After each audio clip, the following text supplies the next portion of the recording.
के कर के जनमेला रामता के करा कन्हैया जनमे हो बहिनी के करा के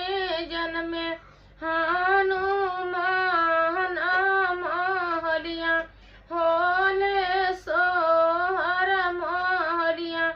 उठ सोहर बहिनी के करा के जनमे हनुमान महलिया होले सोहर महलिया होले सोहर कौशल्या के जनमेला रामता देव की कन्हैया जनमे हो बहिनी अंजनी के जन्म हनुमान